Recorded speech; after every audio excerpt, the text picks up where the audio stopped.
Disclaimer. I am raising this issue using my voice to highlight a series of discriminatory events personally experienced by me whilst exercising my human right to free speech. For a number of years, I have hosted a podcast dedicated to highlighting HIV discrimination from decades past, to now face similar prejudice myself, of which would be hypocritical to merely ignore. It is therefore essential I address these matters openly, not only as a platform for HIV discrimination issues, but also in line with my continuing work as an HIV/AIDS activist. I assert that nothing I state is defamatory. All my statements are grounded in factual evidence available on the Extra T blog. Furthermore, I maintain my right to share, impart and express my views and opinions regarding what I have been subjected to as I experienced and recall it. AIDS brings a response Fight from the against government. AIDS, the disease which claims life. Welcome to AIDS: The Lost Voices with me, William Hampson.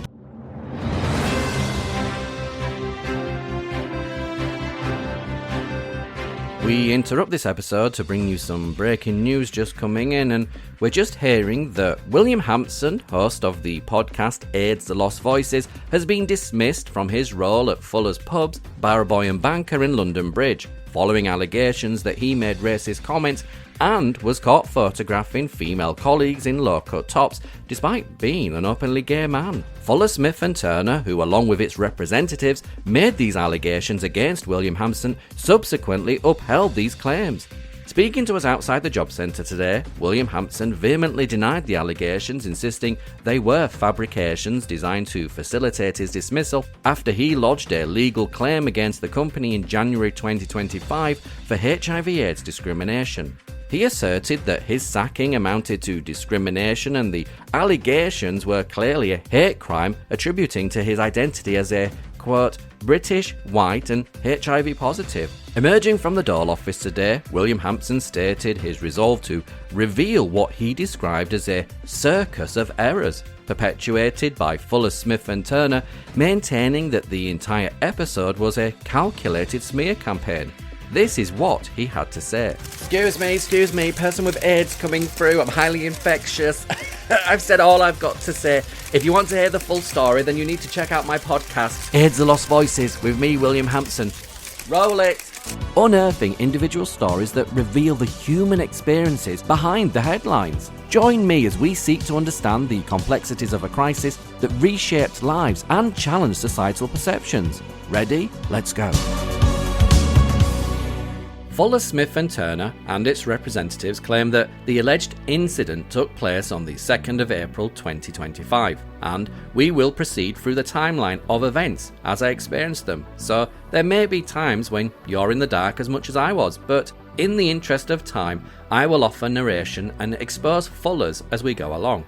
Their allegations centre on a specific date, as just mentioned, the 2nd of April 2025. All I recall of that day is that a colleague named Kevin Elias Zarita Shumasero, who, by his own admission is not a British national, had struck me on the arm for a second time, after initially punching me in the ribs weeks prior. I assumed this was to provoke me, but by nature I didn't react, although the CCTV I obtained by a subject's access request shows my dismay at feeling unsafe at work. Then he started shouting, quote, all gays have AIDS, end quote, several times, to which another colleague who I didn't really know, named Arit Tunk, by his own admission not a British national but a Turkish national, seemingly found amusing.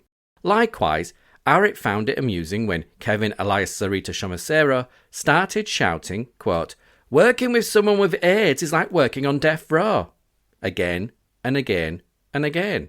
I didn't respond, but it was clear that my employer, Fuller's Pubs, had shared my sensitive medical data, my HIV/AIDS status, with colleagues without my knowledge nor consent, which is a breach of GDPR. By 6:30 p.m. on that date, the 2nd of April 2025, shortly before Arit Tunk left for the day, he removed staff food from the whiteboard behind the bar and wrote in its place, quote, death row meal, end quote, alluding that my presence as a person living with HIV/AIDS meant that I was highly infectious and their free meal provided by the company, Fuller's Pubs, would be their last before contracting and dying from AIDS. Childish, but these were two childish individuals. Both have been reported to the police for discrimination, constituting a hate crime in UK law by using my disability to cause offence, upset and distress, along with common assault by Kevin Elias Sarita Shamasero, given Fuller's refused to address the situation. A Metropolitan Police Sergeant, today of all days, assured me this is going to be investigated and ensuring I'd be happy to attend court.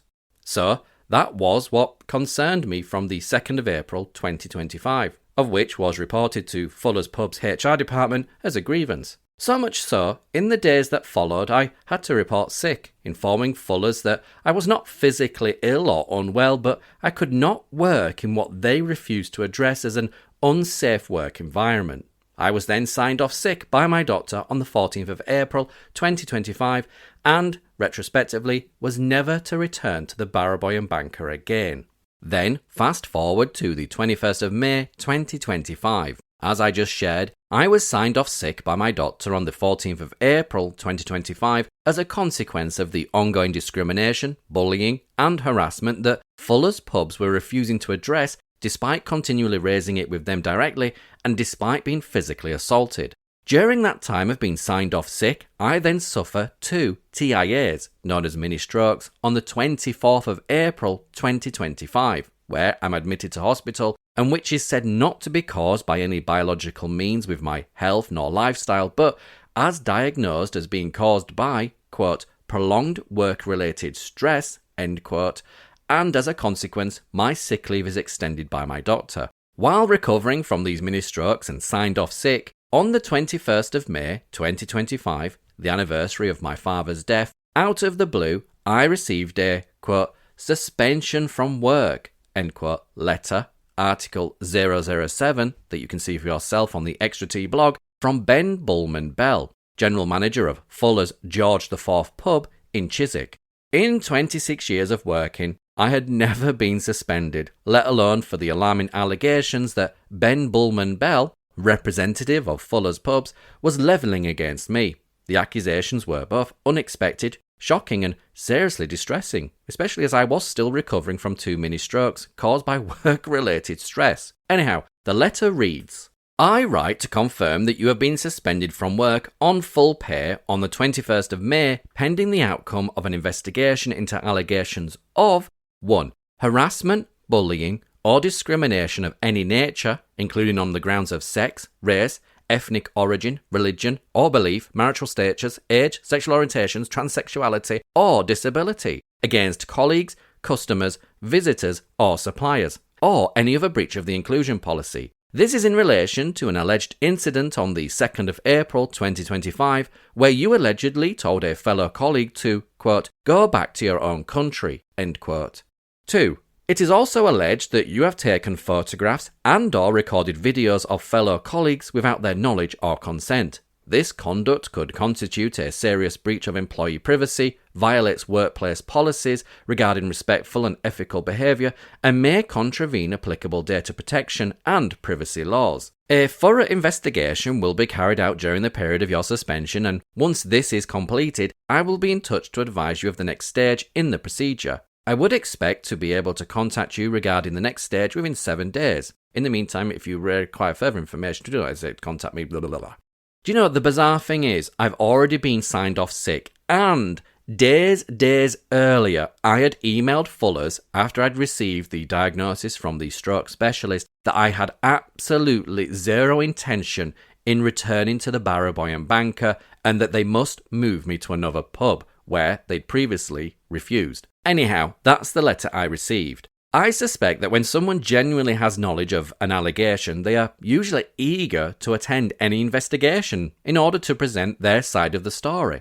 In my case, however, being confident that the allegations were entirely untrue, I felt no compulsion to participate in any meeting, let alone an investigation. I had absolutely nothing to contribute. There was no opportunity to clarify or correct any misunderstanding, nor to explain a conversation taken out of context, because such conversations or actions never occurred. I was absolutely certain that the statements in question were never made by me, as they were wholly inconsistent with my character and values. Was I to attend any investigation, all I would be able to say was, it never happened.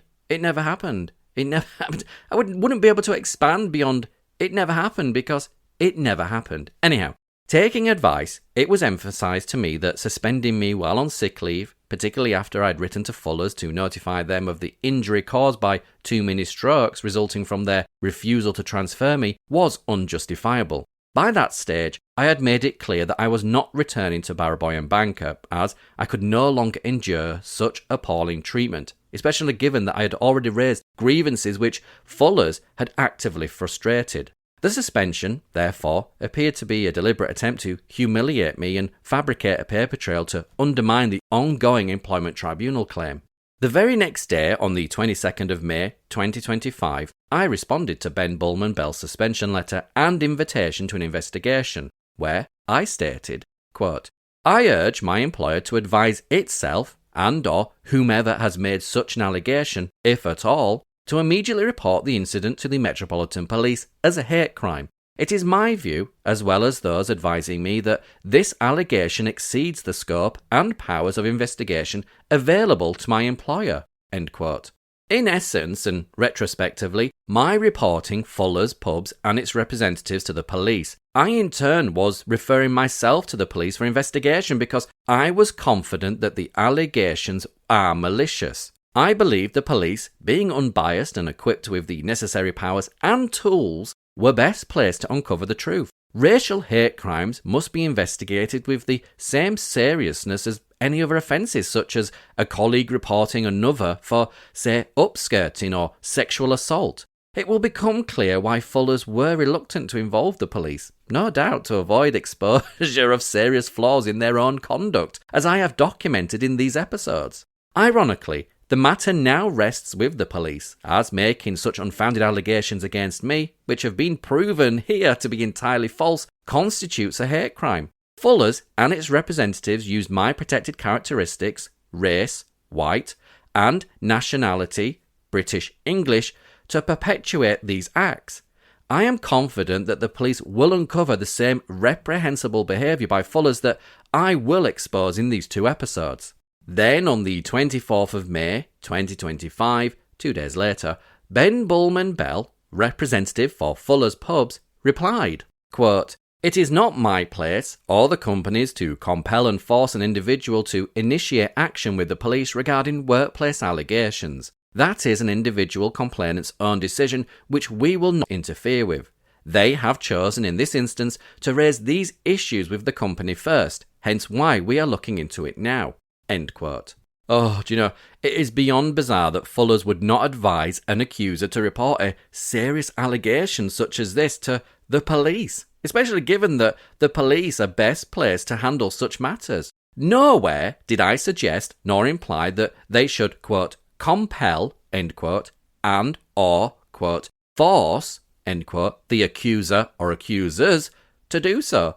Rather, the company should support them throughout that process. And when he states, quote, workplace allegations, end quote, well, these are characterised as, say, being excluded from the team, constantly being sent on break last or late, or colleagues gossiping behind one's back causing distress. These differ fundamentally from the use of racially discriminatory language. The latter constitutes a hate crime under the law and demands immediate and formal intervention involving the police. Or, as the case seems here, not if you work for Fuller Smith & Turner, trading as Griffin Catering Services Limited. But it will be clear as we go along in these episodes why Fullers were not so keen to advise the accuser or accusers to go straight to the police, who had the powers and tools at their disposal. 5th of June 2025. Almost 2 weeks later, Fuller's remained tight-lipped about the identity of the person or persons behind the allegations, yet colleagues were buzzing with the news that the new general manager, Ershad Muffajubbi, known for his habitual gossiping, was eagerly sharing every detail of my suspension with anyone who would listen. According to Ershad Muffajubbi, it was Arit Tunk who made the accusations. Arit, consequently, had been brought to the Barboy and Banker from Ershad's previous pub with a competing company. Ershad often boasted about their relationship, describing it as akin to a father and son relationship, as did Arit. And I am told, with the pair referring to each other as father and son, respectively, Ershad also revealed that Arit was at his beck and call, willing to sort deliveries in the early hours at 6 a.m. because Ershad held a financial grip over Arit, having lent Arit a few £1,000s to visit family back in Turkey, a loan Arit is still repaying. Now, having learnt the identity of the accuser, I wrote to Fuller's expressing my disappointment at having to discover who was behind these false allegations indirectly. By this time, Arit Tunk had also made unfounded claims against a manager who had been with the company for approximately 14 years, a figure Ershad had openly admitted he disliked. Like me, the manager was white, gay, and over 40 years old. Arit alleged that the manager had said to him, absent of any witnesses and out of CCTV view, something along the lines of, "You have a nice arse. Do you want to come back to my house and we'll have sex?" Gosh, this allegation was so implausible, yet Arit succeeded in having the manager dismissed after 14 years' service. The motive for this was clear, and a pattern emerges when considering Fuller's treatment of me and this manager, along with around 22 majority white and majority homosexual colleagues. Now, I understand that this manager is also pursuing an employment tribunal, and while I assisted him with his response to these baseless accusations, he assured me he had never made such remarks, pointing out that Arit was 40 years his junior and, quite simply, one of the least attractive individuals he had ever encountered in many years. Also, he was happily married to a man and never ever mixed work with his personal life, and I thoroughly believed him. On top of this, in the last week of May 2025, the deputy manager wrote to me sharing that she had just had the most appalling encounter with Arit Tunk, where he queried who was working in the kitchen, declaring that he objected to Polish colleagues preparing his free staff meal and that they should be replaced by Arabs. Then, at the same time, he queried their sexuality. And while the deputy manager said that their nationality and sexuality didn't matter and was no concern of Arit's, Arit declared that he could not accept food that had been prepared by, quote, gays, end quote. And Fullers say they are an inclusive employer. Despite sharing this, Article 007B, which you can view for yourself on the Extra T blog, Fullers did nothing, and Arit still works for them. Go figure. Anyhow, back to me. Having written to Fuller's on the 5th of June 2025 to advise that Ershad had been telling colleagues who the accuser was and that had got back to me and I was now aware who the alleged accuser was, Fuller's wrote to me the very next day on the 6th of June 2025, likely unsettled by the fact that I had been informed of the accuser's identity before they had informed me themselves. A migrant from Turkey, by his own admission, and which retrospective records confirm this detail, sent me an invitation to a disciplinary meeting. This development came as Ben Bullman Bell, a Fuller's representative, asserted that he had gathered sufficient evidence to proceed from the investigation phase to a formal disciplinary stage.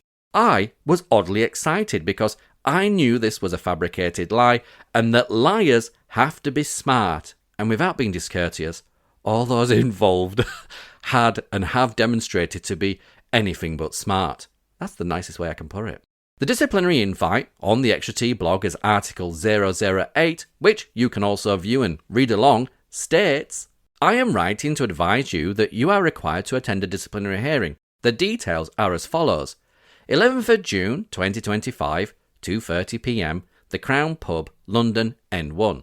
I will be hearing the disciplinary and will be accompanied by a company witness / note taker. The investigatory officer, Ben Bullman Bell, may also be present for part of the meeting. The purpose of the hearing is to discuss allegations of 1.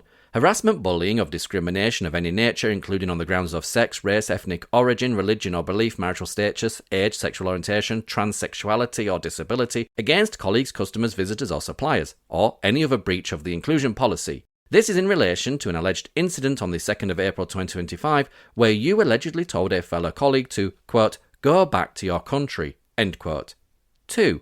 It is also alleged that you have taken photographs and/or recorded videos of fellow colleagues without their knowledge or consent. This conduct could constitute a serious breach of employee privacy, violates workplace policies regarding respectful and ethical behaviour, and may contravene applicable data protection and privacy laws.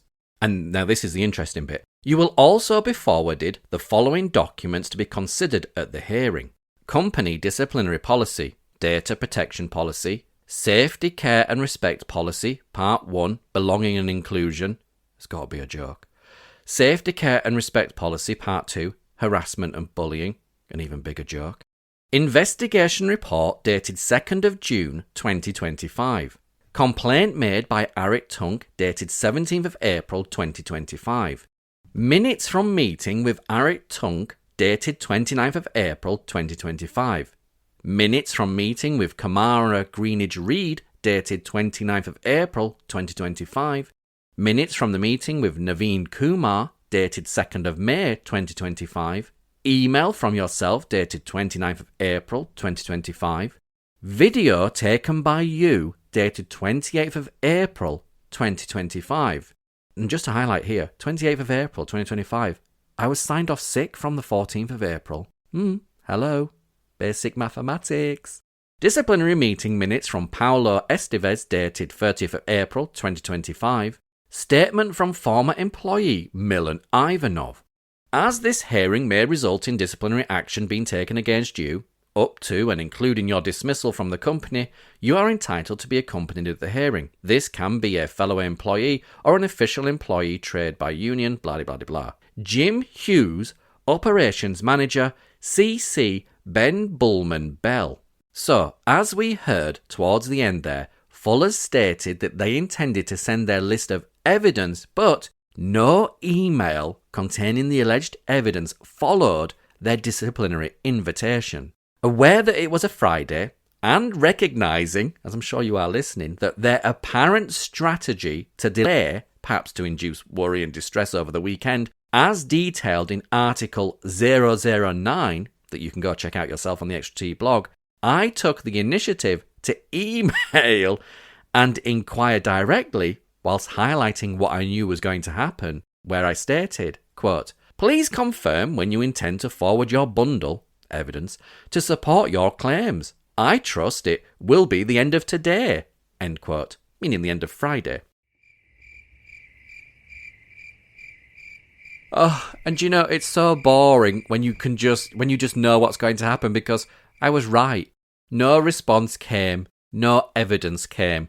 Clearly it was deliberate to prevent me from being able to adequately prepare or respond to their claims by deliberately withholding their alleged evidence for me to view, placing me at a serious disadvantage because nothing came on the Friday, nothing came on the Saturday, nothing came on the Sunday. Right. Oh, it's too easy. Fast forward to Monday the 9th of June 2025. After all I had endured to this point at the hands of Fuller's, much of which I cannot discuss here because it is part of the ongoing employment tribunal claim, I had managed to book tickets to see Holly Johnson at the Royal Albert Hall on Monday the 9th of June 2025. On that day, I deliberately avoided opening my email. I refused to let Fuller's and their false allegations spoil the only bit of enjoyment I'd had since Christmas, which in itself had been bleak, as detailed in my employment tribunal claim. It wasn't until Tuesday the 10th of June 2025 that I finally checked my inbox and found that Fuller's had sent their so-called evidence just the day before, on the Monday, therefore clearly showing that they deliberately withheld this over the weekend to prevent me being able to prepare for their hearing on Wednesday. Well, they only sent some of the evidence. They were still withholding some of it. And I found, you can't make this up, I found myself repeatedly chasing this alleged evidence that they listed in that long list, while also requiring a postponement of their disciplinary meeting for two key reasons. Firstly, I was awaiting legal advice on whether addressing these allegations during the meeting might prejudice my ongoing legal claim at the employment tribunal, given that I had already informed the tribunal judge of this specific incident as a continuation of my claim. Additionally, the Metropolitan Police had been notified of this specific matter, given it constituted a hate crime. I was due to receive the legal advice on Friday the 13th of June 2025, and I informed Fuller's of this when I requested a postponement. Secondly, Fuller's had clearly deliberately sent their alleged evidence late, or some of it, and I required sufficient time, as outlined in the ACAS Code of Conduct, to prepare a response to their serious allegations, particularly as it was inherently challenging to disprove an event that had not occurred. There could be no tangible evidence for something that never took place, and I needed all their alleged evidence to unpick the truths, highlight the inconsistencies and the flaws. And it being Tuesday the 10th of June and still not in receipt of all their evidence, the hearing was scheduled for the very next day, Wednesday the 11th of June at 2:30. And the ACAS Code of Conduct deems this practice unfair. The allegations and evidence.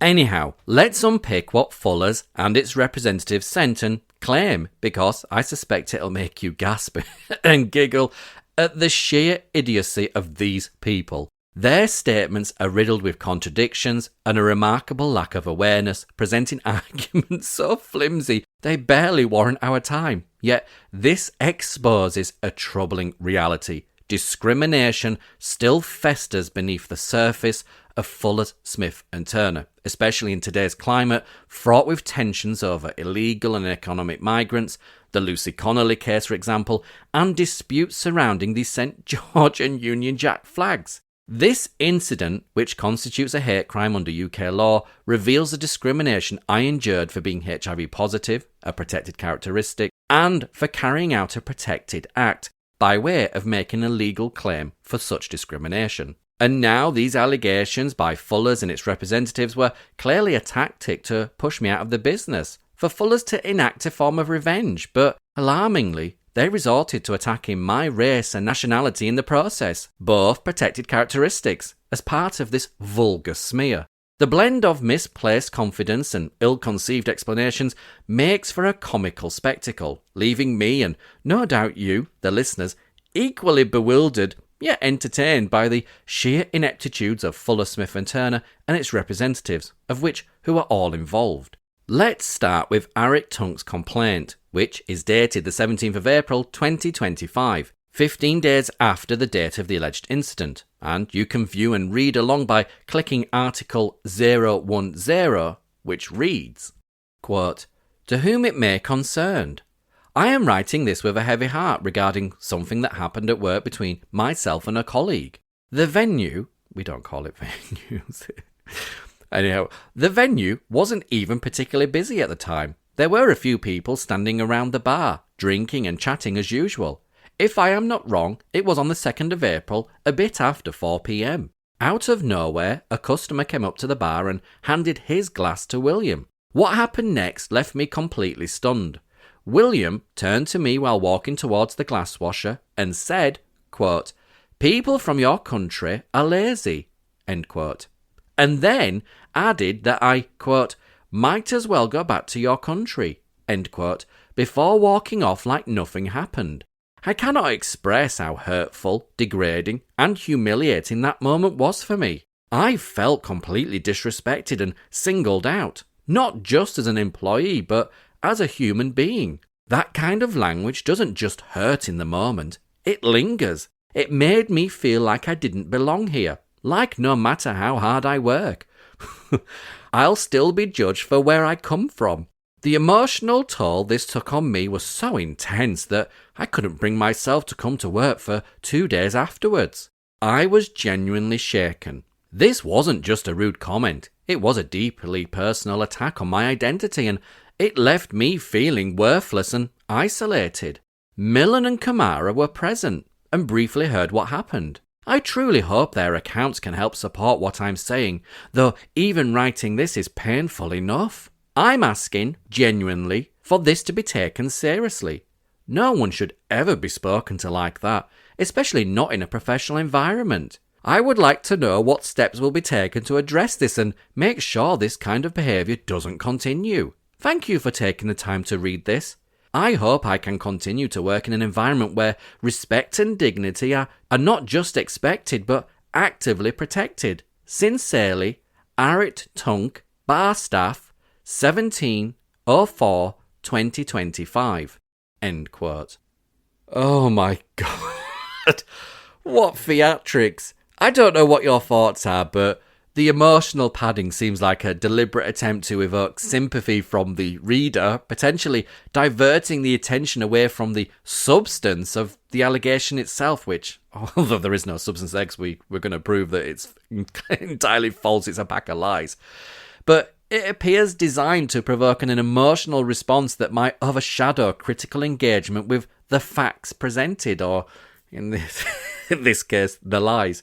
To me, this approach reeks of manipulation, suggesting the author is more interested in controlling the narrative than in presenting an objective account. However, before addressing the specifics of the allegations, it seems more pertinent to consider the motivations and credibility of the author behind this purported complaint. If you viewed the actual complaint on the blog, you may have noticed, and I suspect even from listening alone, that it was written by AI, artificial intelligence. This suspicion was confirmed, as shown in Article 012, where the text was processed through a decoder that revealed hidden coding indicating the content was AI generated. However, the story does not end there. Fuller's, to my delight and their disadvantage, sent me the alleged complaint authored by Arit Tunk as a Microsoft Word document. By right-clicking the file, selecting Properties, and then opening the Details tab, I was able to uncover metadata dating back to the document's very creation, providing further insight into its origins. Article 013 on the Extra T blog shows that Properties box, where it states the document created, authored by the name of the computer it was written, where it states Barraboyan Banker, SE1 Office, on the 17th of April 2025. Now, it will come as no surprise that the office in the pub serves as the headquarters, if you want to call it that, for the general manager, in this case, Ershad Muffajubbi, by both their admissions, his adopted father. In this instance, there is reason to believe that the complaint allegedly penned by Arit Tunk, as claimed by Fuller's, was in fact authored by Ershad Muffajubbi, using AI technology. This suspicion arises from the disciplinary documents related to the assistant manager, remember the one we mentioned earlier.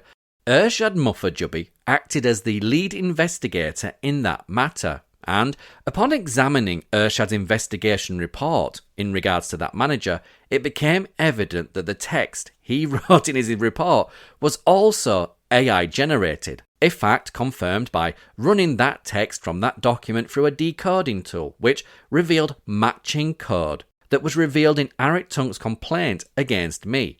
Consequently, it appears that Arit Tunk's complaint was authored and fabricated by Ershad Muffajubbi rather than by Arit Tunk himself. Additionally, Article 013 reveals something even more concerning. I ran a test in creating my own Microsoft Word document and confirmed that when a document is created, the revision number, shown in the Properties Details tab, would be 1.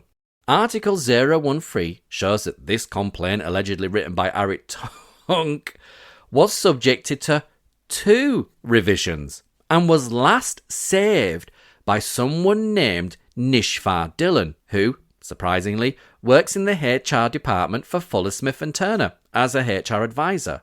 If Ershad, or to play devil's advocate, Arit had sent this complaint to HR, Nishfar Dillon would simply open the document, read it, and then close it by clicking the X in the top right corner, with the Word document closing accordingly. However, the fact that Nishfar Dillon is recorded as the last person to save the document suggests that she, in some capacity, tampered with it, altered it, changed it to find herself having to save it. This could have been a minor change, such as correcting punctuation or spelling, but it could also have involved much significant edits, potentially rewriting large sections to better align with the complaint with the narrative that Fuller's and its representatives wish to advance in subjecting me to this disciplinary and these appalling allegations. Regardless, no one in HR or head office at Fuller's should be altering or tampering with such documents to find the need to be saving them. Even if the changes were innocent, which cannot be confirmed, the optics are undeniably problematic for Fuller, Smith and Turner. It now stands as evidence that Fuller's, by way of its representatives, tampered with the alleged complaint which they state forms part of their evidence against me. The allegations outlined in the purported complaint written by Arrett remain shrouded in uncertainty, primarily due to the evident tampering with the document, rendering the identity of its author impossible to verify. But it clearly was not Arrett Tunk, and I still absolutely and vehemently deny all accusations contained therein. Nonetheless, we will revisit this document later to dissect and expose the numerous flaws and contradictions present within the alleged complaint. For now, let's turn our attention to Arrett Tunk's reported video call, which was documented as meeting notes with the investigating officer Ben Bullman Bell, Fuller's general manager for George IV in Chiswick, as detailed in Article 011, which you may refer or read along to on the Extra T blog, where it states: Allegations. Alleged racially abusive language from a colleague. Meeting minutes.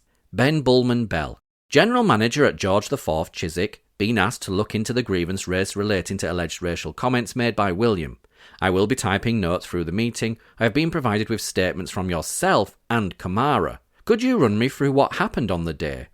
Arrett Tunk states: Not busy day, people at the bar and at tables. When we don't have anything to do and all the cleaning is done, we sometimes chat with each other and wait behind the bar to serve. That day, not a lot to do. Man brought glass over to the bar and William makes me feel very uncomfortable. I don't go to work when he is working and avoid him. When I have to work with him, I make sure I'm away from him. On that day, a guy brought a glass back and handed a glass to William directly. William says, quote, people from your country are lazy. Maybe you should go back. End quote.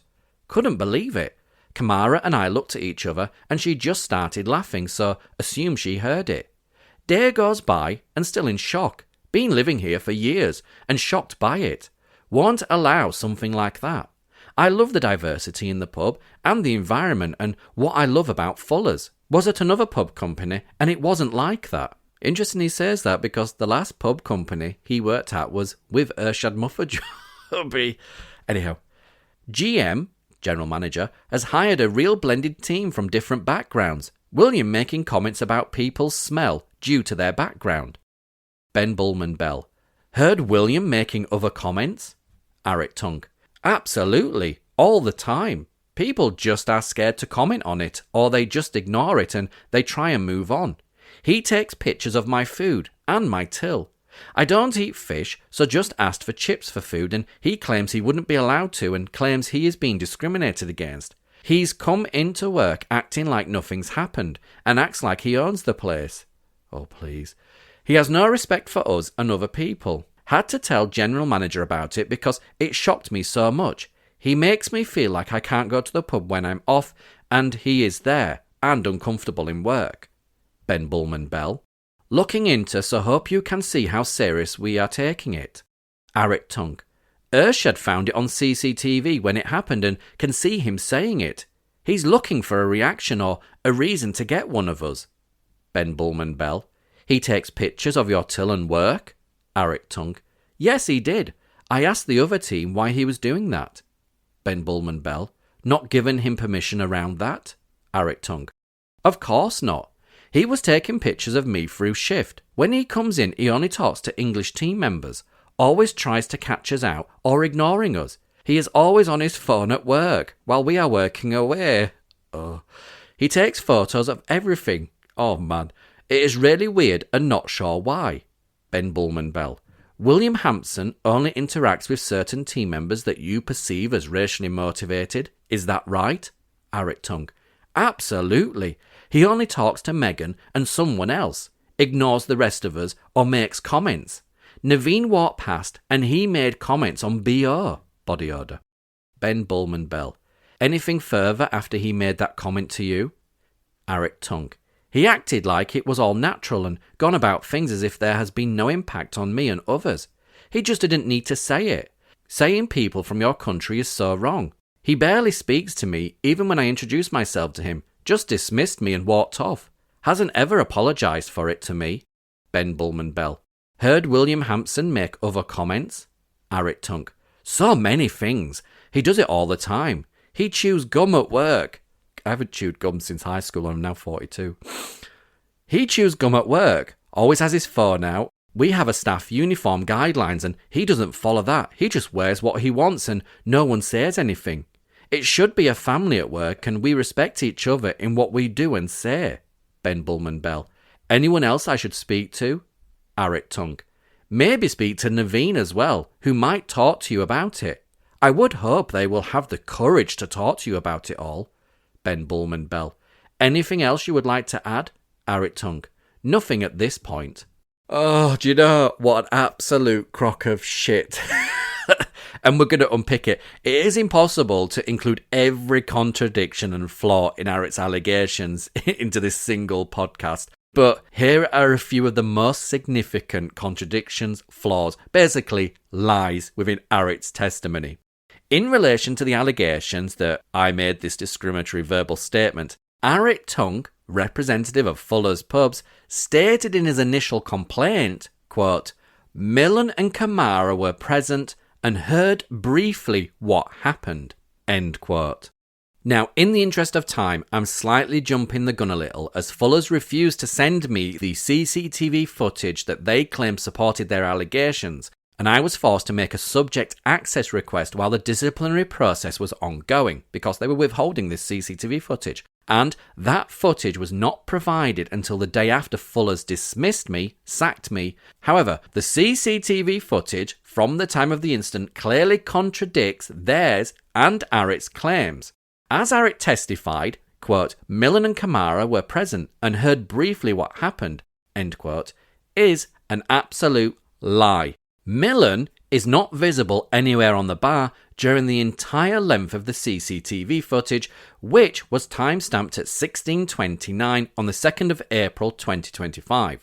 I started my shift at 4 o'clock, where Millen said goodbye to me and another colleague, leaving earlier than scheduled despite remaining clocked in. A practice common among others who left 2 to 3 hours before their shift ended but still received payment, as they were the ones sending payroll to head office and could easily adjust and manipulate their hours. But regardless, the CCTV footage does not show that Millen was anywhere near this alleged incident, and therefore I've exposed Arik as having lied. Also, missing from the alleged evidence that Fuller, Smith and Turner said that they were going to present was the alleged witness statement from Milan Ivanov, the deputy manager who, by this time, had since left the company. When Fuller's eventually submitted their witness statement from Milan, my shock was not in its content, but in what was actually provided.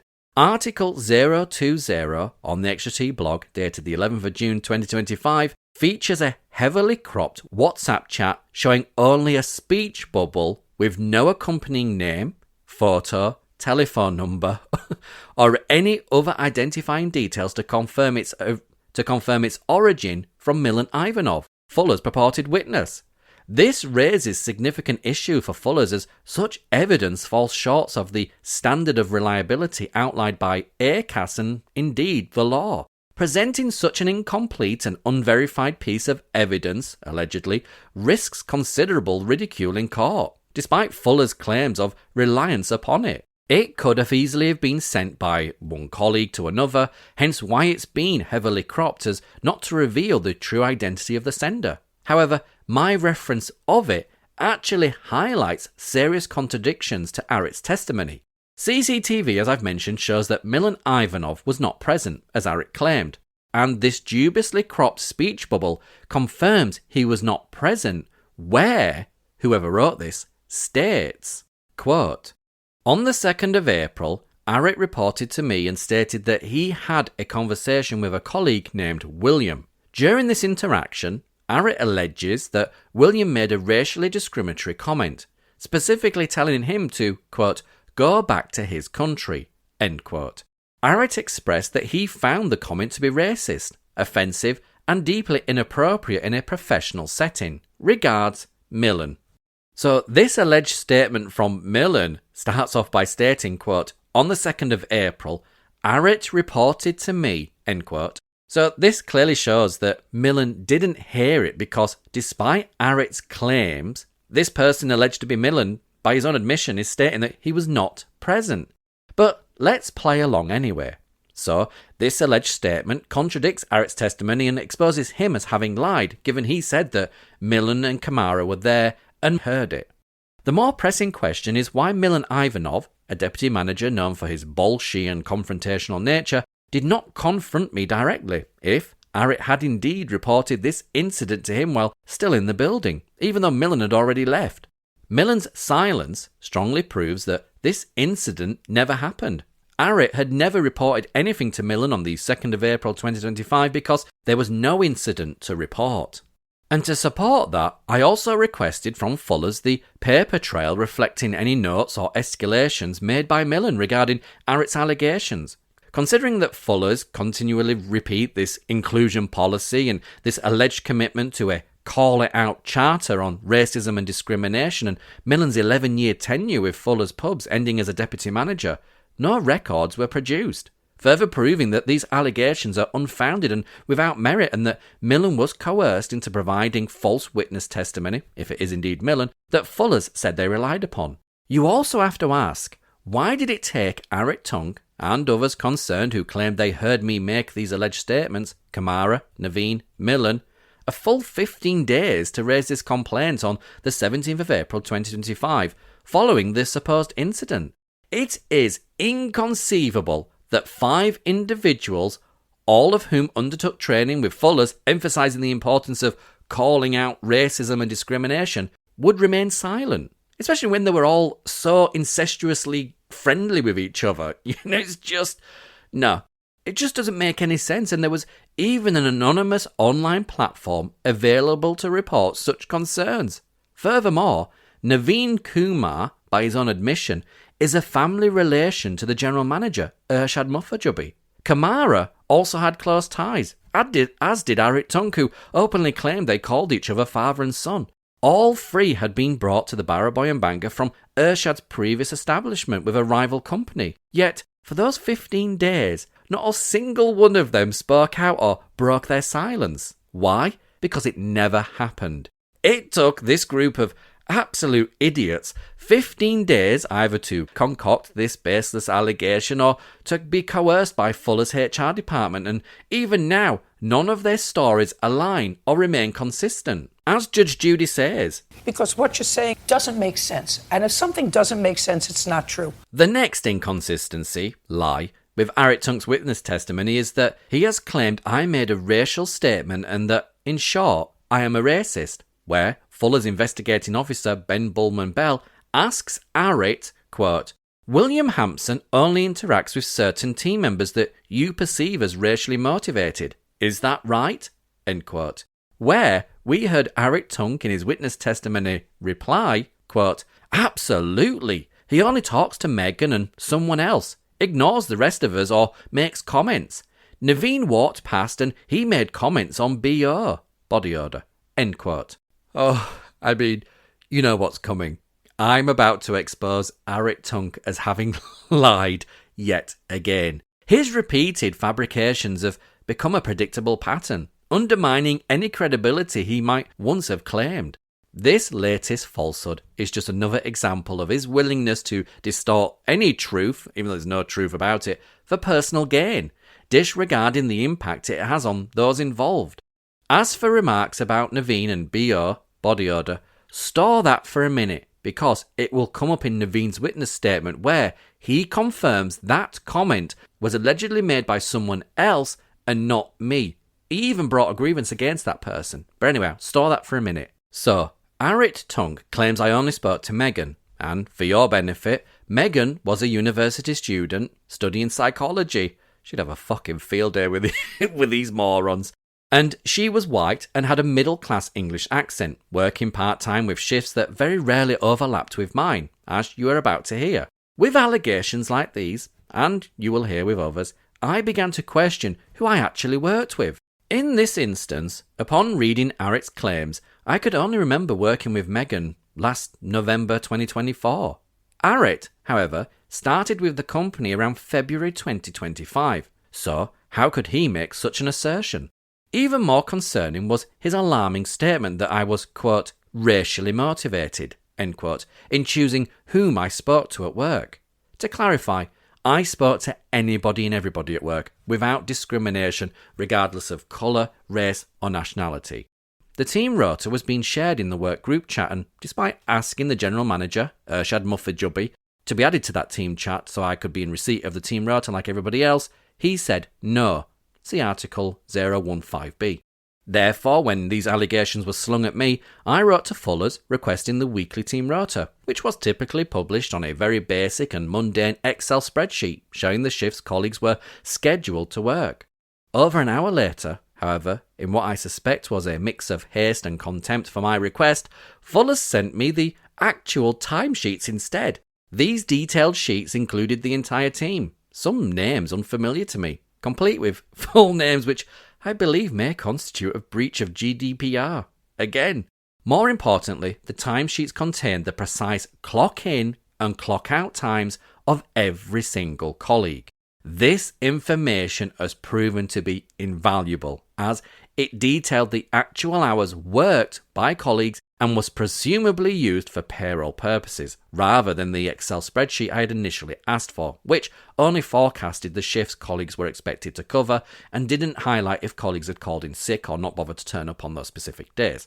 So what Fuller's actually sent me was a massive advantage to me, and I suspect a serious disadvantage to them, and perhaps they're probably slightly kicking themselves. In any event, I took the timesheets to create a timeline. You can log on to the Extra T blog, Article 022, which outlines the shifts of myself, Megan and Aret. I highlighted any crossover in our working hours in response to Aret's claims that I was racially motivated in who I spoke to. His reply, quote, absolutely, end quote, implies that the three of us must have worked together frequently for him to witness such behaviour and make a serious allegation.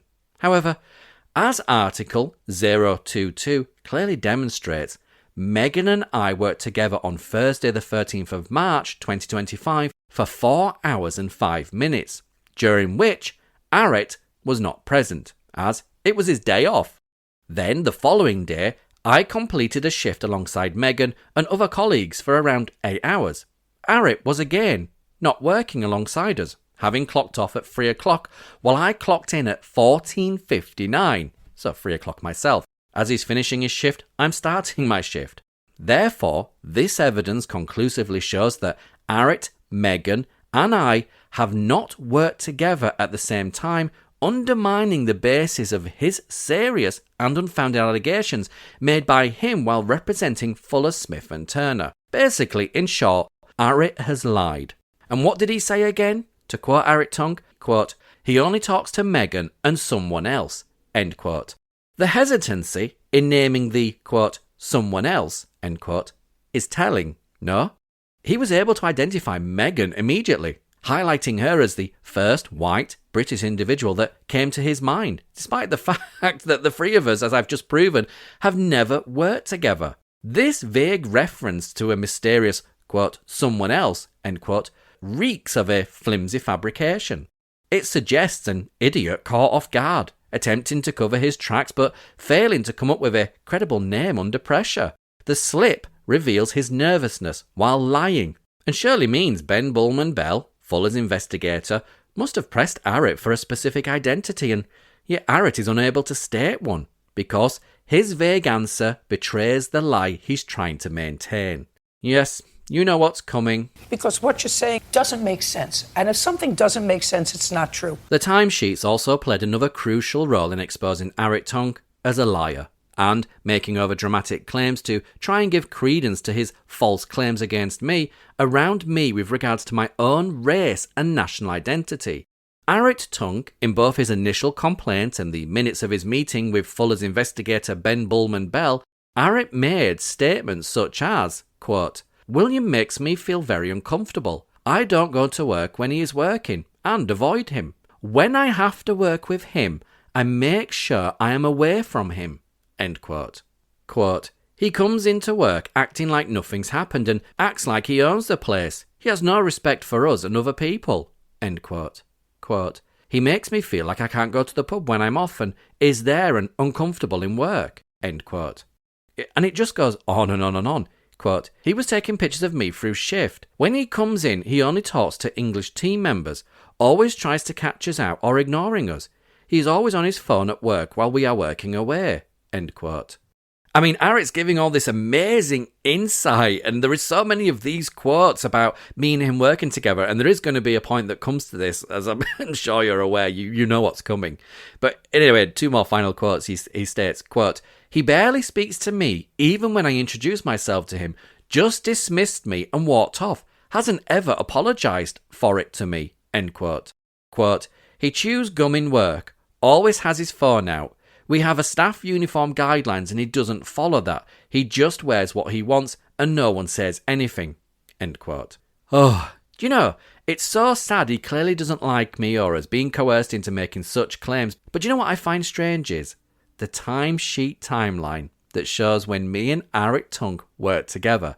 Now, see article 023 on the Extra T blog, which shows that me and Arit worked alongside each other for 2 hours on one occasion. That's it. Saturday the 15th of March 2025 was a very busy day, given that the Barraboy and Banker was home to Millwall fans, and Millwall were playing Stoke City that day, and we were absolutely slammed. None of us spoke to any other colleagues that day, as we were constantly 4 people deep at the bar. On that day, the timesheets show Arit arrived at 3 p.m, and I finished at 5 p.m. He spoke to me once when asking me if there were any more Guinness glasses, and I pointed him to the storage rack at the back of the bar. That was it. And yet that long list of allegations of Arit's insight into me, he was able to reel off, which I'm sure bored the tears out of you as it did me, but he's got all that insight from us working alongside each other at a very busy time during a football match for 2 hours. It's nonsense. It's absolute nonsense. I can smell bullshit. Just to clear some of Arit's claims up, as I know Fullers will be listening, because they threatened me that if I spoke out they'd take me to court, so yeah, look forward to that. But when Arit claimed, quote, I don't eat fish, so just asked for chips for food, and he claims he wouldn't be allowed to and claims he is being discriminated against. Well, the actual story is, a colleague that I intended to bring as my witness to the disciplinary meeting reviewed the allegations beforehand, unexpectedly laughed, revealing that they were the one who had actually challenged Arit, not me. And the colleague, who was a manager, told me that Arit on that day had already taken his lunch break and consumed the one permitted free meal. Was at the end of his shift when the manager noticed a bowl of chips back of house on a cutlery station. This was a clear breach of health and hygiene regulations and had been explicitly banned. Arit claimed the chips were his, but when asked if he had paid for them, he admitted he had not. Since Arit had already taken his designated break and the one allocated free meal the company provided, helping himself to additional food constituted theft. The manager emphasised that Arit was violating hygiene standards by consuming the food, risking cross-contamination to customers, and proceeded to document the incident with a photograph of the chips slathered in sauces such as mayonnaise and ketchup, with the intention of placing it in the management group chat. I wasn't a manager, it wasn't me, it was the manager in question, who wanted to highlight that bar staff, namely Arit Tung, were failing to adhere to the clearly established hygiene laws and in-house rules. The manager sent me the photo where the metadata shows it was taken on a Samsung, of which I don't own, and the date shows I wasn't even at work the day the picture was taken. Therefore, this clearly shows that Arit has either lied or he's got his white people mixed up. Right, so let's leave Arit Tung, because I could go on forever highlighting the contradictions in his testimony, but let's move on to Kamara Greenidge Reid. Kamara, who is black and openly admits that she was not born in the United Kingdom, has been a source of ongoing tension in the workplace. Several colleagues and customers have raised concerns about her attitude, noting incidents such as when she screamed in the pub and aggressively pointed her bony finger, complete with nail, in a customer's face after he requested the removal of a 12.5% service charge. The customer's blunt response being, quote, because you have a bad attitude, end quote. Notably, it was predominantly white customers who lodged complaints about Kamara's behaviour. Some colleagues have described her conduct as racially charged, citing instances where Kamara reportedly told a white colleague that, quote, white people are inferior to me, end quote, and threw rubbish and detritus such as soiled napkins and bottle caps at others, which they perceived as racially motivated. Additionally, the books she shared with colleagues included titles they felt were radicalizing her. Prior to these allegations against me, I personally raised concerns about the potentially racially motivated nature of Kamara's behaviour and its troubling implications under Fuller's Call It Out charter. Yet, the company took no action, likely because they believe white people don't face racism.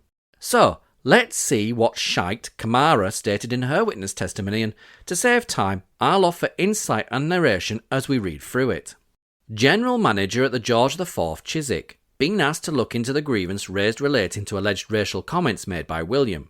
I will be typing notes through the meeting. I have been provided with statements from yourself and Kamara. Just to butt in, as this is interesting and something I forgot to highlight in Eric Tunk's statement, where Ben Bullman Bell just said, quote, I have been provided with statements from yourself and Kamara, end quote. Anyhow, this is Kamara.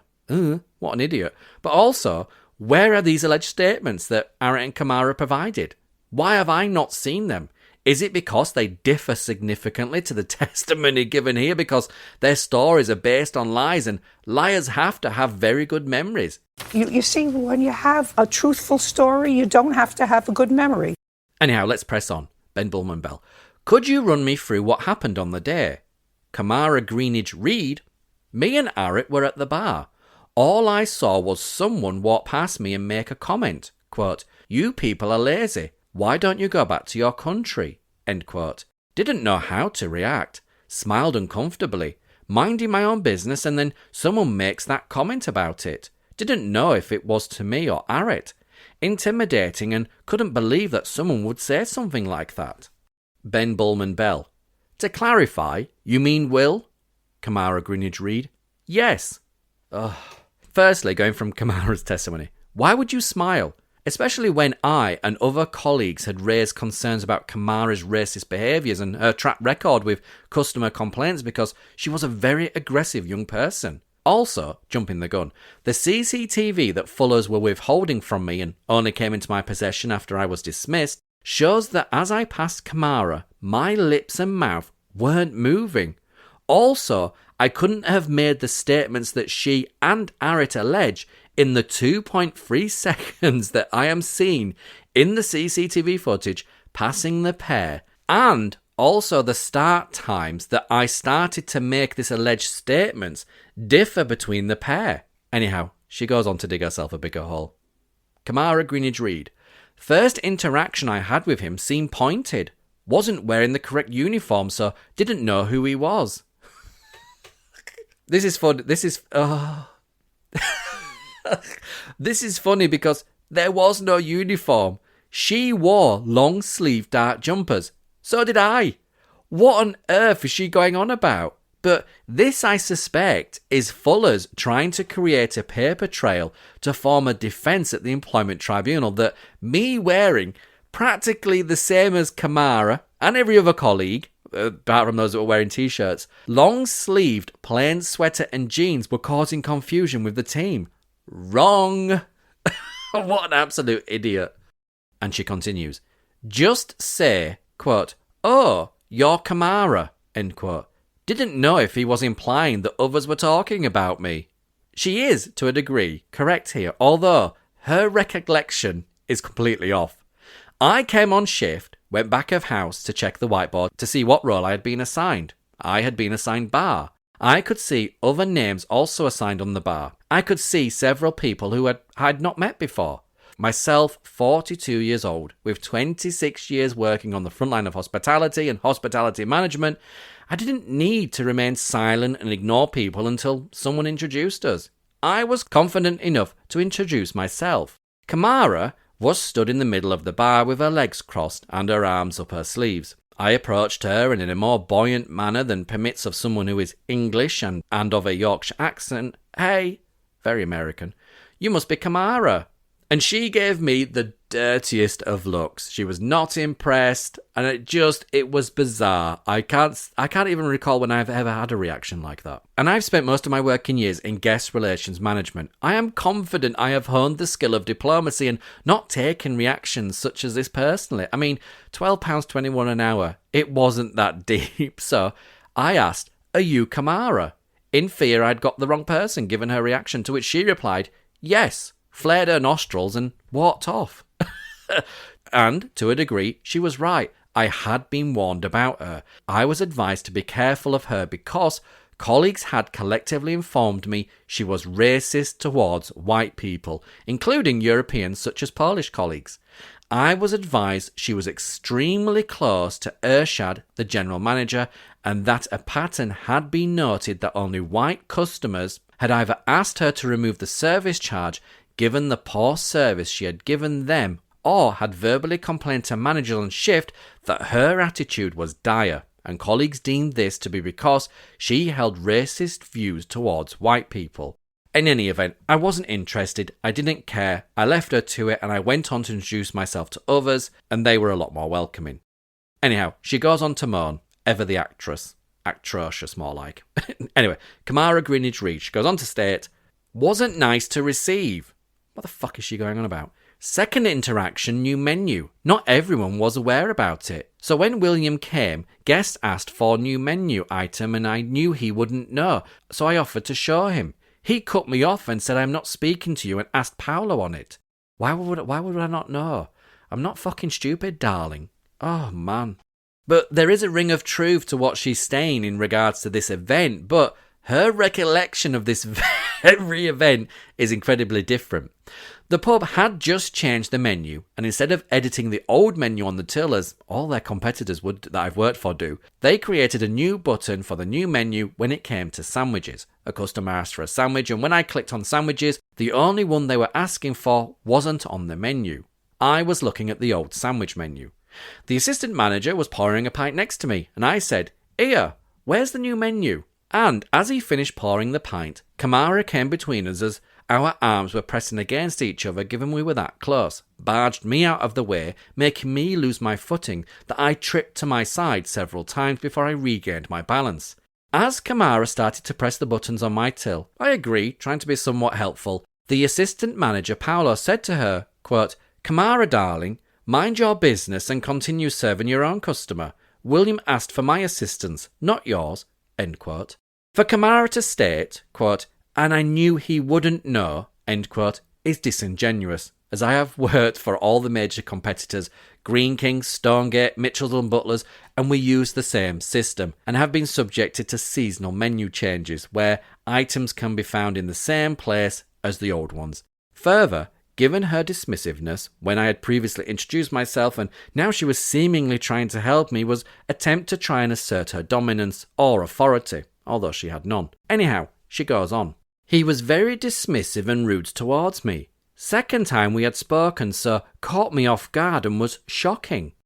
Ironically, I didn't say a word to her. She went upstairs where she was working alone. I mean, what a liar. What an actress." Anyhow, this bullshit goes on. Ben Bullman Bell. "Will filming or taking photos at work? Do you know anything on that?" Kamara Greenwich Reed. "I see him on his phone a lot and taking a lot of pictures, but not sure why." Oh, do you know, it just gets exhausting because I've already touched on this. My iPhone 6S is so old that it doesn't retain power. So, at work, it was 90% of the time down in the basement in my bag charging on my mobile charging station so that I could hire an e-bike to cycle home and have enough power to end the ride at the other end. I didn't take any photos at work. Ershad's mates did because they were always reporting back to him, which is not healthy, but my iPhone data and pedometer shows that when I was on shift at work, my mobile phone didn't move, and I certainly didn't stand on the spot for 8 hours when working behind a bar in a busy pub. So Kamara Greenwich Reed and the others are liars, and later in a statement comes to contradict herself again. Anyhow, it goes on. Ben Bullman Bell. For clarity, I have been provided with a video on it with a team member feature. Kamara identified team member as Priyanka. Kamara Greenwich Reed. Seen William taking photos in the pub. Ben Bullman Bell. Wouldn't have given permission around that. Kamara Greenwich Reed. No, not at all. Oh, God. Where are these photos? I mean, why on earth would I want a photograph of Kamara? She was another individual that just had a very ugly attitude and she wasn't an attractive... Why would I be taking pictures of her? It just makes no sense. But you know what is funny but not funny? If I was a racist, as they claim, why on earth would I be taking pictures of her or Aret? Surely a racist person wouldn't want photos of a black person or a Turkish person on their phone.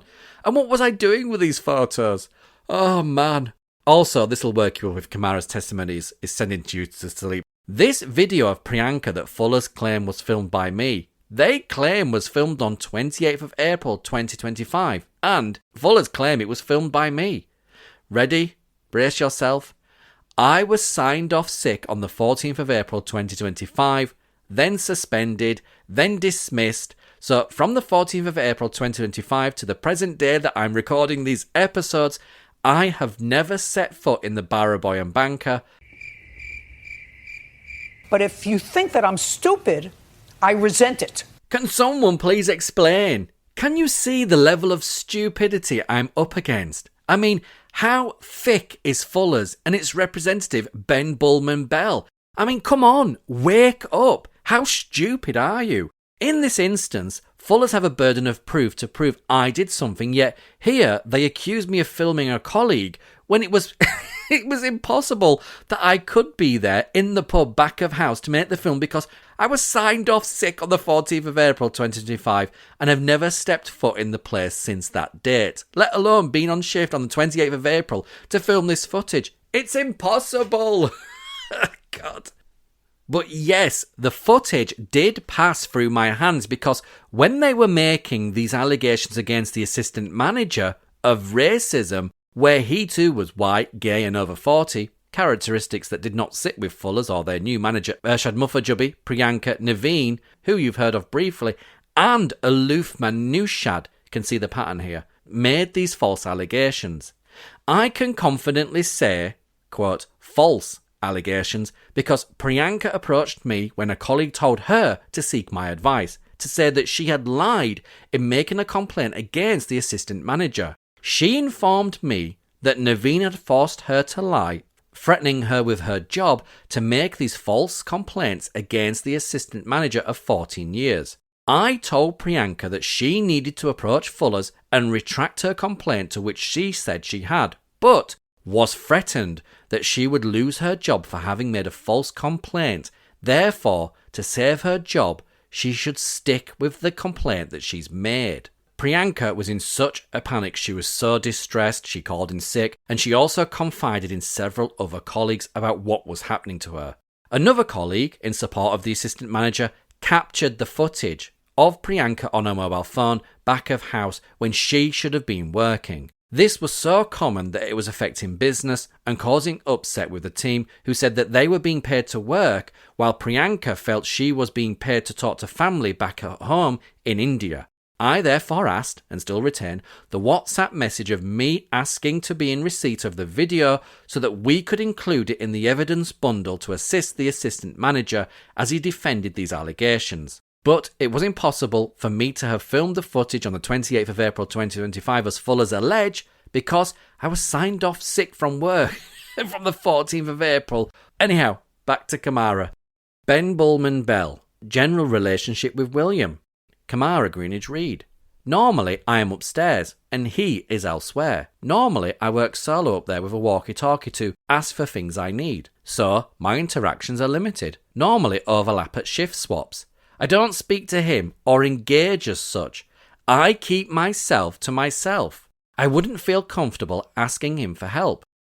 So she claims I ignore her because of her race. And Arit says I only speak to English people because I'm racially prejudiced. Yet Kamara, by her own admission, states, quote, I don't speak to him or engage as such. I keep myself to myself, end quote. And oddly enough, in written testimony, that's what almost all white colleagues have said that she did. She avoided them and only engaged and frolicked with people of colour. Anyhow, it goes on. Ben Bullman Bell. Any other examples of him making comments? Kamara Greenwich Reed. Heard him gossip about team members. He talks about situations about team members and tells other people off for it. He only talks to certain people within the team and his behaviour is different with different people. Oh, Kamara, honey. So Kamara has gone from she always works upstairs so doesn't see me or have to interact with me, and that she avoids me and keeps herself to herself. And now our shifts very rarely overlap, or that's when we see each other when she's clocking on and I'm clocking off, or vice versa.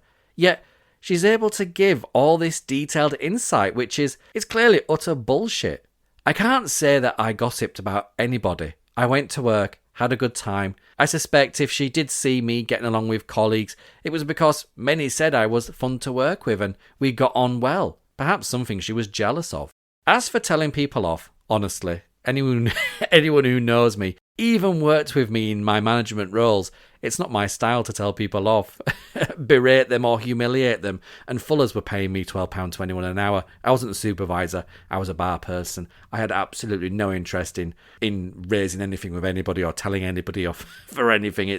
So she is talking, plainly speaking, bullshit. And this is evident in her next comment where she states, quote, "I don't have a problem with William. Interaction's not the best, but it is what it is." Gosh. So she doesn't have a problem with me. This is a classic trait when people lie. Their subconscious takes over what they say, and for once, Kamara has said a wholly truthful thing. You see, when you have a truthful story, you don't have to have a good memory. She doesn't have a problem with me because I have never done anything that she has just accused me of. It's classic. I'm not a psychologist, but you don't need to be a psychologist to know that she's lied. Do you know, the only time I ever recall seeing Kamara after the 2 meetings we had, as I shared above, was once walking back of house down some steep steps. She was carrying a mop bucket. I was coming up from the cellar and I moved the massive bucket that was on wheels. It was like a trolley, like a blue plastic bucket, and it was on these wheels. I moved this plastic bucket on wheels that held cardboard for recycling out of the way so she could get by, and she didn't say thank you. And I recall it to this day. I thought to myself, that's a bit rude, but I can't say it bothered me, and I got on with my day. She wasn't somebody that I bothered. No colleague, even colleagues that I got on exceptionally well with. They weren't on my radar. I wasn't interested. I went, I worked, I collected a paycheck. That was it. I mean, listen, I was born in 1982. We're not into this emotional shit that these Gen Zers are into. We're made of sterner stuff. We can move on, and I have to say I had better things to be worried about outside of my bar job at Barraboy and Banker. Anyhow, Kamara goes on to state, quote, "This is a different thing though, as it is a racist comment," end quote. Oh God, darling, a racist comment that you were either coerced into saying happened or were coerced by others, because CCTV footage shows that you, Arit, Millen and Naveen all lied. And her testimony concludes, Ben Bullman Bell mentioned he behaves in different ways with different people. How is that motivated? Kamara Greenidge Reed, with hindsight, after the comment he made, I can see the difference is down to if they are white or coloured. Ben Bullman Bell, do you feel safe in the workplace right now? Kamara Greenidge Reed, he is off sick right now, but I don't feel safe. Someone who would say that, you don't know what they might do. He could do anything to me or someone else, and that isn't a nice feeling to have. Oh, you know who should feel safe entering Fuller Smith & Turner's pubs is future employees, and you, the customer. Because people like Kamara, a representative of Fuller Smith & Turner, and the company themselves supporting these behaviours means this could easily happen to you. But you know what is really sad about Kamara levelling these allegations at me, based solely on my white skin colour and my nationality being British English, is that when she quotes, quote, "The comment he made, I can see that the difference is down to if they are white or coloured," end quote. Well, in my response to Fuller Smith & Turner's allegations, I was compelled to submit to Fuller's a selfie taken by a colleague on the 8th of April 2025, just 6 days after the alleged event, and notably, she is black. In the photo, I have my arm around her, leaning in, reflecting the genuine camaraderie that we shared. She was an exceptional colleague who confided that her 0 hours contract had been weaponized deliberately to force her departure because she belonged to what they referred to as the old team. Kamara, however, seemed unaware that my biological niece is also black. Her father is from Zimbabwe and spent many years in the UK as an undocumented migrant. Illegal. Yet, shockingly, some have accused me of telling someone to go back to your own country, which absurdly implicates my own niece and family, who, despite being mixed race, has predominantly Afro-Caribbean features from her hair to her skin tone. Between 2018 and 2019, I even relinquished a qualification to pursue legal action against an education authority after a lecturer repeatedly used the N-word and made reprehensible comments about rounding up immigrants. In court, when asked to justify why I found the N-word offensive despite not being black or an immigrant, I argued firmly that such language was unacceptable, irrespective of my own race or nationality, standing solely on the grounds of the Equality Act, without needing to delve into further legal precedent. But all Arit Tung, Kamara Greenidge-Reed, Naveen Kumar, who you'll get to hear about in a minute, and Milan Ivanov, including all representatives of Fuller Smith and Turner, saw was my white skin and British English nationality, assuming that levelling such racist allegations would be accepted solely based on my race and nationality. How wrong their defamatory and discriminatory line of thinking has proven to be. This unjust presumption not only undermined the principles of fairness and equality, but also exposed a troubling bias in their judgment, demonstrating a clear failure to consider the facts beyond superficial characteristics, in order to remove me because I was white, British and HIV positive, and seeking some form of revenge for having carried out a protected act in the form of bringing a legal claim for HIV/AIDS discrimination. But what about Naveen Kumar, I hear you say? Well, I was saving the best for last. This one is truly special. Very special indeed. This revelation will absolutely blow your mind, and had I begun with it, the entire episode would have drawn to a swift close. Naveen's testimony stands Naveen's testimony stands as an Naveen's testimony Naveen's testimony stands as an ironclad rebuttal, completely dismantling every single allegation that has been levelled against me by Fuller Smith and Turner and their representatives. The only clarity and conviction in his words leave no room for doubt, rendering the accusations not only baseless but utterly untenable, but truly mind-blowing. And Naveen's testimony goes as follows. Ben Bullman Bell, General Manager at the George IV Chiswick, been asked to look into concerns raised relating to alleged racial comments and unacceptable behaviour within the Barraboy and Banker. I will be typing notes through the meeting. Could you talk to me about any incidents you have witnessed relating to these behaviours? Naveen Kumar. If you are talking about racial discrimination, I would put it as discrimination. I am from India, and we have different ways to do things, like not use cutlery for food, etc. I joined Fuller's after graduation, teacher, as well. Couple of incidents where I was rudely spoken to and I was not allowed to do things the way others did. Asked to do things the harder way. When it comes to discrimination, there are a couple of incidents and I told the supervisors. Ben Bullman Bell. Who it involved? Naveen Kumar. Encountered these issues with Paolo, the assistant manager. That is it. Again, it was not just racial discrimination, it derogatory and belittling with comments on personal hygiene. But just to butt in here, remember earlier in Arit's testimony, I said save this insight into body odour as it will come up in Naveen's own testimony, where Arit, in his witness statement, was asked by Ben Bullman Bell, and I quote, William Hampson only interacts with certain team members that you perceive as racially motivated. Is that right? Where Arit Tunk in his witness testimony stated, and I quote, absolutely, he only talks to Megan and someone else, ignores the rest of us or makes comments. Naveen walked past and he made comments on B.O. End quote. Well, by Naveen's own admission, he has exposed Arit as having lied. Again, why Fullers are refusing to cotton on is clear, because Naveen has just said in his witness statement, and I'll quote again, encountered these issues with Paolo, the assistant manager. That is it. Again, it was not just racial discrimination, it derogatory and belittling with comments on personal hygiene. So, Arit's lied again.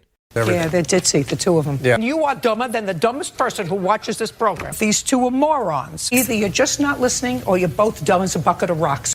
Anyhow, Naveen's testimony goes on to state, Ben Bullman Bell, have you witnessed anything else or heard anything else being said? Naveen Kumar. Nothing to me, but I know of an issue with William where the pub was quiet and I heard him say, quote, "You people are lazy. Why don't you go back to your country?" End quote. He has snapped at me on busy shifts. William was carrying plates down to the pass, and I offered to help him with it, and he snapped at me, quote, "Get 26 years more experience and then come and talk to me," end quote. Just trying to work as a team and help. Ben Bullman Bell.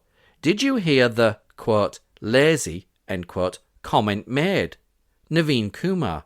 I did not personally hear it, but was on shift and saw the fallout from it and was told what got said.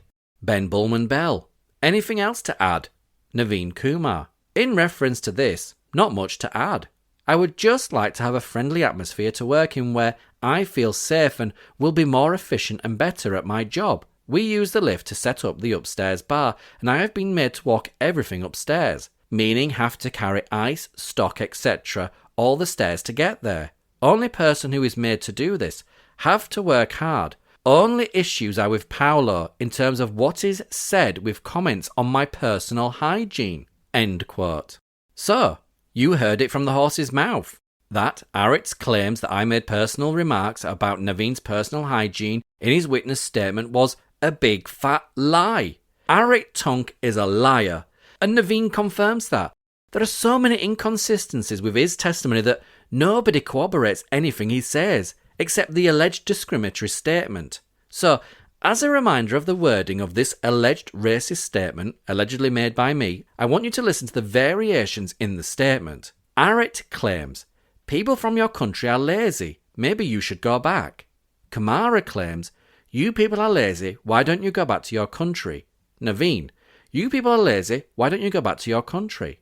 Kamara and Naveen say exactly the same, with a slight variation coming from Arit, but Naveen and Kamara, word perfect. Word for word, the two witnesses say exactly the same thing. So, what is it about Naveen that's going to blow your socks off? Well, let's get back just to remind us what Naveen testified. Because Naveen stated, quote, "I know of an issue with William where the pub was quiet, and I heard him say, quote, 'You people are lazy, why don't you go back to your country?' End quote. So, Naveen has testified the pub was quiet, and that, quote, "I heard him say," and the alleged racist statement, "You people are lazy, why don't you go back to your country?" Then, Ben Bullman Bell, Fuller's representative and the investigating officer into this allegation against me, asks Naveen, quote, "Did you hear the, quote, lazy," end quote, comment made? Naveen, somewhat, and I must stress somewhat, changes his response by stating, quote, "I did not personally hear it, but was on shift and saw the fallout from it and was told what got said." Oh dear, you see where we're going here.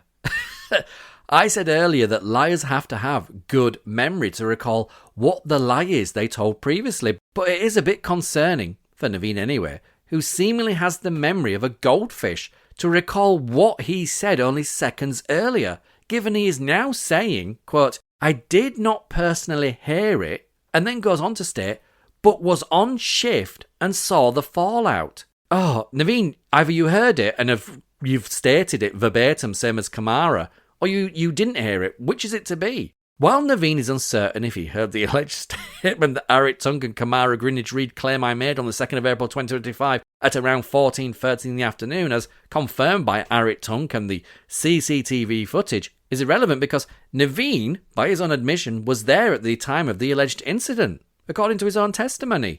Well, wrong.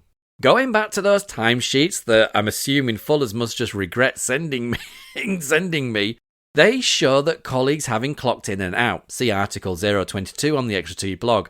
And it shows that Naveen was not only not on shift at 16:30 in the afternoon on the 2nd of April 2025, but he was not at work the entire day because it was his day off.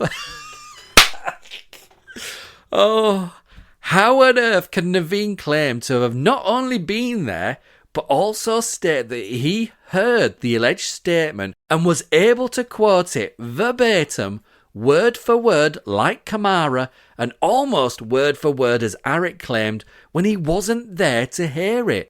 The shift allocation sheet for the day, see Article 001 at the top of the Extra T blog, also shows and proves that Naveen was not present and not assigned a role for either the early or late shift because, as the historic timesheet shows, it was Naveen's day off.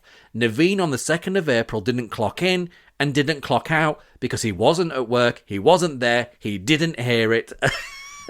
This testimony exposes Fuller, Smith and Turner and Naveen as having lied, and given he repeated the alleged statement verbatim, makes it clear that Naveen was coerced, perhaps even forced to give false testimony, and was coached on ensuring that he could quote the alleged racist statement that Fuller's and its representatives claims that I made. Why would Naveen lie? Why would Naveen need to be coerced? Because Fuller's and its representatives lacked confidence that their false claims would hold up under scrutiny. They attempted to persuade individuals to provide false testimony, relying on the assumption that these recruited witnesses would not fully consider the implications or that I would not challenge the accuracy of their statements. They presumed I would accept Naveen's presence without question, demonstrating a gross underestimation of my discernment. In essence, Fuller's and its representatives believed I was uninformed and gullible as they themselves have proven to be. Having made this discovery and exposed Naveen as a liar, it is evident that he was clearly coerced into making a false statement that precisely matches the alleged statement that Kamara testified to word for word. The glaring contradictions and flaws within Kamara's testimony equally undermines her credibility, suggesting she too has lied and been subjected to coercion in providing false witness testimony. This revelation casts serious doubt on the integrity of both their accounts and calls into question the validity of the so-called evidence to support the claims of Fuller, Smith and Turner and all its representatives. At this point, Fuller's were still refusing to abide by the ACAS code of practice and provide the CCTV footage that they claimed to be relying on. I only received the footage after I was dismissed and clearly proves that both Kamara Greenidge-Reed and Arik Tunk lied, as the alleged statements were not made by me at all. I raised all these serious flaws in Fuller's allegations and their so-called evidence, highlighting the significant inconsistencies. I urged them to recognise that their discrepancies were substantial enough to prevent any progression from the investigation stage to the disciplinary stage. However, Fuller's and its representative, Ben Bullman Bell, who is either thick as two short planks, hasn't got two brain cells to rub together, or had been instructed by Fuller's themselves to progress these defamatory and discriminatory allegations, lies, at any cost as long as it got rid of me, where he states in his investigation report, and I quote, Mr. Tunk alleged that Mr. Hampson stated, quote, "You people are lazy, why don't you go back to your country?" End quote, while both were working on the bar. Based on the corroborating evidence provided by multiple team members, I uphold this allegation. And who are the team members that Ben Bullman Bell says that he relies upon? Kamara Greenidge-Reed and Naveen Kumar. And as I have just exposed and shared with Fuller's before this outcome, Naveen had lied and was not even in work the entire day, so was not a credible witness. Such a statement not only reflects a profound lack of impartiality, but also calls into question the integrity of the entire investigation process by Fuller, Smith and Turner. I suspect, retrospectively, Fuller's would have preferred Arik Tunk, indeed if he was responsible for fabricating these allegations, to have reported them directly to the police. While I have taken that step on their behalf and am currently waiting the police to commence an investigation into this hate crime, I trust that Arik Tunk, Kamara Greenidge-Reed, Naveen Kumar and Jim Hughes will all be questioned or potentially arrested to ascertain their motives for perpetuating such a serious offence. Given the gravity of the situation, it is appropriate that they face the relevant legal consequences. Considering Lucy Connolly received a significant sentence for incitement, it stands to reason that the penalty for this hate crime would be even more severe to ensure people are reminded that making false allegations, as has been the case here, comes with a serious punishment. In the next episode, we expose Fuller's deeper misconduct, withholding evidence, delaying disclosure, and forcing me to prepare for a hearing in 24 hours. The general manager gave a false reference claiming I was fired for racism, days before the disciplinary hearing even occurred. Fuller's alarmingly made more discriminatory claims, accusing me of Islamophobia for exposing false testimony by those targeting white colleagues. Fuller's withheld the only eyewitness testimony of Dennis, who stated that the allegations were false, and instead relied on the false witness accounts of those we've just exposed. After the dismissal, baseless accusations led to a flawed appeal. Fuller's solicitors then sent threatening letters to silence me. Part 2 is now ready, so tune in to hear how HIV prejudice and discrimination of 1985 is still present in 2025. Oh, you can't make this up.